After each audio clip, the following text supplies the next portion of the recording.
नमस्कार। आपका हमारे बी इंस्पायर्ड चैनल में पुनः स्वागत है। आज का जो सब्जेक्ट लिया गया है वो है एट्रिशन। एट्रिशन का मतलब है लोग नौकरियां छोड़ते क्यों हैं। लोग नौकरियां छोड़ते हैं, ऐसा क्यों करते हैं, उसके पीछे ज़्यादातर जो कारण समझ में आता है वो एक एम्प्लॉय को प्राइवेट सेक्टर में जॉब की इनसिक्योरिटी रहती है। उसको ये पता नहीं होता कि कब ये कह दिया जाए कि बेटा कल से मत आना और अपना हिसाब कर लो, इसलिए वो हमेशा एक लेटर ऑफ अपॉइंटमेंट जेब में रखता है। प्राइवेट कंपनी में यह ऐसी कहावत मशहूर है कि प्राइवेट सेक्टर में अगर आपने अपना कैरियर ग्रो करना है तो शर्ट की एक जेब में लेटर ऑफ अपॉइंटमेंट होना चाहिए, दूसरी जेब में लेटर ऑफ रेजिग्नेशन होना चाहिए। असल में ऐसा है नहीं, पर फिर भी एट्रिशन लेवल खासकर सॉफ्टवेयर इंडस्ट्री में बहुत ज़्यादा है। जैसे हम आंकड़े देखते हैं कंपनीज के, किसी कंपनी की परफॉर्मेंस जब आंकी जाती है, जो हमारे स्टॉक मार्केट एनालिस्ट होते हैं वो सॉफ्टवेयर इंडस्ट्री के केस में एक पैरामीटर उनके वहाँ ये भी होता है कि एट्रिशन लेवल कितना है। अगर एट्रिशन लेवल ज़्यादा होता है तो उस कंपनी की स्टॉक मार्केट में वैल्यू कम हो जाती है। इस इशू को एड्रेस करने की बहुत कोशिशें की गई और जो लोग नौकरी छोड़ते हैं सर्वे पर्पस के लिए और अपना फीडबैक इम्प्रूव करने के लिए और कंपनी की वर्किंग इम्प्रूव करने के लिए, कुछ कंपनीज ने जो एम्प्लॉय नौकरी छोड़ के जा रहा होता है उसका एग्जिट इंटरव्यू बोलते हैं, वो भी लेना शुरू किया, ये पूछने के लिए कि भाई तू क्यों नौकरी छोड़ के जा रहा है। अब नौकरी छोड़ के जाने के कई कारण हो सकते हैं। सबसे पहला जो मुझे समझ में आता है वो ये होता है कि आदमी जॉब में कंफर्टेबल नहीं है और उसको कहीं और अच्छी जॉब या उसको ज़्यादा तनख्वाह वाली जॉब मिल रही है तो वो नौकरी छोड़ जाता है। इस केस में जो कंपनी छोड़ता है वो शायद कुछ नहीं कर पाती है।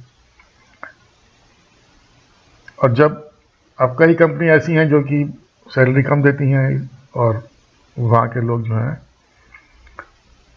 नौकरियाँ छोड़ते रहते हैं और नई नौकरियाँ ज्वाइन करते रहते हैं। So one of them reason is that salaries are not at par with their market value. दूसरा रीज़न क्या हो सकता है या होता है जो कि समझ में आता है कि वो जॉब इनसिक्योरिटी में है। जिन कंपनीज के यहाँ एम्प्लॉयज़ को बार बार निकाला जाता है, ये अक्सर छोटी कंपनी में होता है, वहाँ पर लोग इससे पहले कि आप निकाले जाएं, वहाँ पर क्या करते हैं लोग अपना, जब तक उन्हें कोई दूसरी जॉब नहीं मिल जाती तब तक रहते हैं और जैसी जॉब मिलती है वो चले जाते हैं। तीसरा जो रीज़न नज़र आता है, poaching by the other company. अगर आप काम करने में अच्छे हैं या आपके पास कुछ ऐसी कैपेबिलिटीज़ हैं जिसकी मार्केट वैल्यू ज़्यादा है और आपको सैलरी कम मिल रही है, पर आपको ये पता ही नहीं है कि आपकी मार्केट वैल्यू कितनी है, तो उस केस में क्या होता है कि आपको एक और कंपनी आपके बारे में इंफॉर्मेशन कहीं से लीक हो जाती है कि आदमी बहुत अच्छा काम करता है, तो दूसरी कंपनी को जैसे मालूम पड़ता है वो आपको अप्रोच करती है, वो अपने आप को हायर सैलरी दे के रख लेती है। और कुछ एम्प्लॉयज़ जो हैं वो ज़्यादा एम्बिशियस होते हैं, तो कॉरपोरेट लैडर को तेज़ी से चढ़ने के लिए वो जॉब छोड़ते रहते हैं और उस ऐसे केसेस में कंपनी कुछ नहीं कर सकती है। पर हाँ, जिस केस में कोई कंपनी किसी को टारगेट करती है और अपने एम्प्लॉयज़ खींचती है दूसरी जगह से, उस केस में हम फ्रैंकली पूछ सकते हैं भाई तुझे वहाँ कितनी सैलरी मिल रही है जहाँ तो जा रहा है। अगर वो उतनी सैलरी अगर हम मैच करें तो यहाँ रुक जाएगा, और अगर आपका कंपनी का कॉर्पोरेट कल्चर अच्छा है तो शायद वो एम्प्लॉय रुक जाए। पर अगर वहाँ वो कमिट कर चुका है तो फिर वो नहीं रुकेगा। तो ये है। और कभी कभी जॉब छोड़ने के पीछे एक ऐसा कारण होता है जो कि अनरीजनेबल बॉसेस की वजह से होता है। समटाइम्स प्राइवेट कंपनीज में, खासकर छोटी कंपनीज में, काम का प्रेशर बहुत रहता है, डेडलाइंस, टाइमलाइंस मीट करने का प्रेशर बहुत रहता है। इसलिए और कॉस्ट कर्टेलमेंट के लिए नंबर ऑफ एम्प्लॉयज़ कम रखे जाते हैं, एक एम्प्लॉय से कई तरह का काम लिया जाता है। इसलिए employees are always under pressure और वो टेंशन में रहते हैं, घर को अटेंड नहीं कर पाते हैं, बहुत सारी चीज़ें उनमें रहती हैं। वो उसकी वजह से क्या होता है कि कभी कभी नी जर्क रिएक्शन हो जाता है, आदमी नौकरी छोड़ जाता है।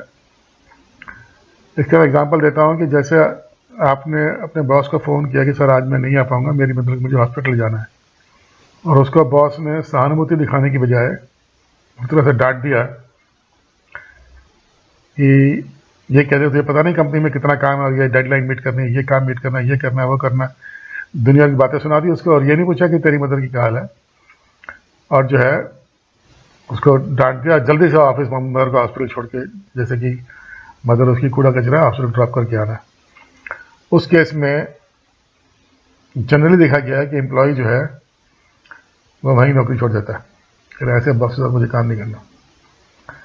एक बॉस वो होता है जो कहता है अच्छा मदर बीमार है, क्या प्रॉब्लम, मदर को उससे पूछता है, उसको शांत करता है, उसको सांत्वना देता है, और वो बोलता है कि आप किस हॉस्पिटल जा रहे हैं, और उसने सपोज एक्स हॉस्पिटल का नाम लिया, और वो कहता है कि अच्छा एक्स हॉस्पिटल जा रहे हैं तो आप वहाँ पहुँचिए, आप इस आदमी से मिलिए, आपका सारा काम स्मूथली हो जाएगा, आपका इलाज भी हो जाएगा, डॉक्टर रिटर्न करेगा आपको, क्योंकि वो जो एम्प्लॉय जिसकी हम बात कर रहे हैं वो मेरे साथ था कभी।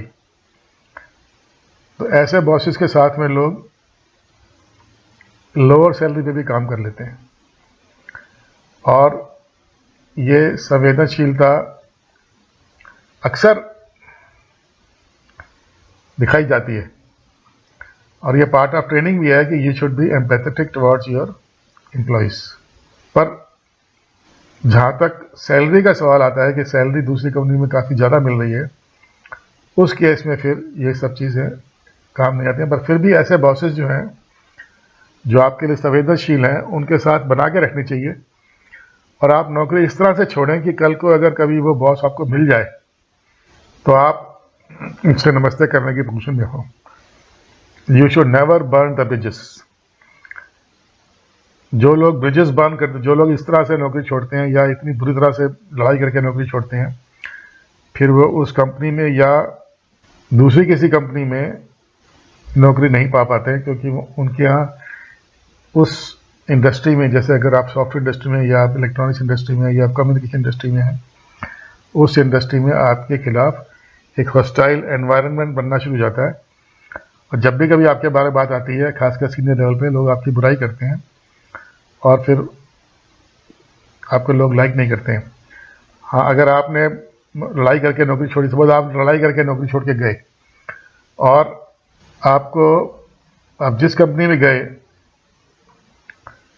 उस कंपनी में 6 महीने बाद फिर वही बॉस आ जाता है और वो आपके ऊपर ही आ जाता है।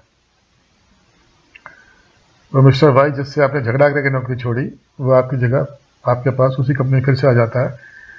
तो आपके पास कोई और चारा नहीं होता, इससे पहले कि वो आपको निकाले, आपके पास कोई और चारा नहीं होता कि आपको नौकरी छोड़नी चाहिए।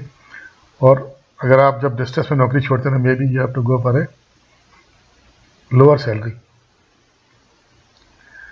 एक और फैक्टर होता है जो छोटी कंपनियों से लोग बाग नौकरी छोड़ते हैं, वो ये होता है कि उनको ये डर रहता है कि कंपनी सैलरी देने की पोजीशन में होगी ही नहीं होगी। जब कोरोना काल में कई लोगों की नौकरी चली गई थी, उस केस में वही कंपनीज थी जो छोटी कंपनीज थी। अब जो आदमी टीसीएस या इन्फोसिस में लगा हुआ था, वहाँ पर सैलरीज आती रही थी, और उन्होंने इनोवेटिव सिस्टम्स बनाए, लोगों को वर्क फ्रॉम होम कराया, लोगों ने अपने घर में हाई स्पीड इंटरनेट सर्विसेज ली, और उससे क्या हुआ कि उनकी जॉब चलती रही। और आप देखेंगे कि सरकारी कंपनीज में एट्रिशन बहुत कम होता है। हम लोग सरकारी बैंक में थे तो हमने 38 साल 40 साल एक ही बैंक में नौकरी करी। हाँ, हमारा एट्रिशन डिफरेंट टाइप का था कि हमारी ट्रांसफ़र होती रहती थी। ट्रांसफ़र भी एक तरह का ब्रेक ही होता है, क्योंकि नई जगह जाके आपको you have to fill again, you have to build reputation up to some extent. Some reputation travels with you, some reputation you have to again build up. पर सरकारी कंपनी में एट्रिशन ना होने का बेसिक कारण यही होता है कि सरकारी कंपनी में एटलीस्ट सैलरी मिलती रहती है और थोड़ी बहुत प्रमोशन होती रहती है। जो लोग बिल्कुल भी नकारे क्लियर कर जाते हैं उनका भी कभी ना कभी वक्त आता है और वो भी कभी ना कभी प्रमोशन पा जाते हैं। चेयरमैन तो नहीं बनते पर प्रमोशन तो पाते रहते हैं थोड़ी बहुत, उससे उनके प्रेक्विजिट्स वगैरह बढ़ते रहते हैं। तो इसलिए एट्रिशन रोकने के लिए कंपनीज को एक तो कल्चर अच्छा होना चाहिए, कॉर्पोरेट कल्चर बढ़िया होना चाहिए, और एक एम्प्लॉय को ये विश्वास होना चाहिए कि मेरी कंपनी मुझे अनरीजनेबली निकालेगी नहीं। अगर आप बॉस को थप्पड़ ही मार देंगे तब तो बात अलग है, पर आपकी कंपनी आपको अनरीजनेबली या थोड़ी बहुत कभी भी कोई भी डिले इन मीटिंग टारगेट्स या non meeting targets up to some extent, suppose आपने टारगेट का 90% अचीव किया और उसके लिए आप कंपनी आपको निकालेगी, अगर ये विश्वास आप में है तो आप कंपनी में बने रहते हैं। और वैसे कंपनी में बने भी रहना चाहिए। मैंने देखा है जिन लोगों ने ज़्यादा फास्ट प्रमोशंस लेने के लिए या कॉर्पोरेट लैडर को तेज़ी से चढ़ने के लिए खूब नौकरियां छोड़ी और उन्होंने अल्टीमेटली ये पाया कि हमने इतनी नौकरियां छोड़ी, इतनी जगह हमें रेपुटेशन बिल्ड करनी पड़ी, अल्टीमेटली उन्होंने ये पाया जो हमारे कोलीग्स जो थे, जिन लोगों ने नौकरी नहीं छोड़ी और जिन लोगों ने जो वहीं के वहीं बने रहे, वो भी आज उसी लेवल पे है। अगर आप किसी कंपनी में 10 नौकरियां बदल के आप वाइस प्रेसिडेंट तक पहुंचते हैं तो जो आपका कोलीग जिसने नौकरी नहीं छोड़ी वह वफादार बना रहा अपनी पुरानी कंपनी में जिसमें उसने पहली नौकरी की थी, तो वो भी आपको मिलता कहता नहीं मैं भी वाइस प्रेसिडेंट हूँ या मैं वाइस प्रेसिडेंट से एक ऊपर हूँ, मतलब चेयरमैन तो नहीं हूँ, प्रेसिडेंट तो नहीं हूँ, पर I am one above vice president, that is I am director. तो ये सब चीज़ें, कुछ तो किस्मत भी उसमें काम करती है, पर ये सब चीज़ें हैं। बट एम्प्लॉयज़ के लिए मैं बोलूँगा कि आपको बेसिक एम्प्लॉयज़ के लिए आपको नौकरी छोड़नी है, छोड़िए आप, पर नौकरी इस तरह से छोड़िए कभी आप उस अपनी पुरानी कंपनीज के एम्प्लॉयज़ को मिलें, कभी आप अपने बॉस को मिलें। मिलने का जरूरी नहीं है कि आप कभी उसको वैसे मिलने जाए, मिलने कभी एयरपोर्ट पर नज़र आ जाता है, कभी आदमी को स्टेशन नज़र आ जाता है, कभी किसी इंडस्ट्री वाइड कोई सेमिनार हो रहा था उसमें आप नज़र आ जाते हैं। तो इतना होना चाहिए कि आप उसको नमस्ते करने लायक हो, इतना भी ना हो कि आप उससे कन्नी काट के निकल जाएं। ये एम्प्लॉयज़ के लिए है और कंपनीज के लिए ये है कि आपको एक एम्प्लॉय में, चाहे वह किसी भी लेवल का हो, उसमें ये विश्वास पैदा करना है कि आपको हम अनरीजनेबली निकालेंगे नहीं। तो इस वीडियो में इतना ही। नमस्कार, जय हिंद।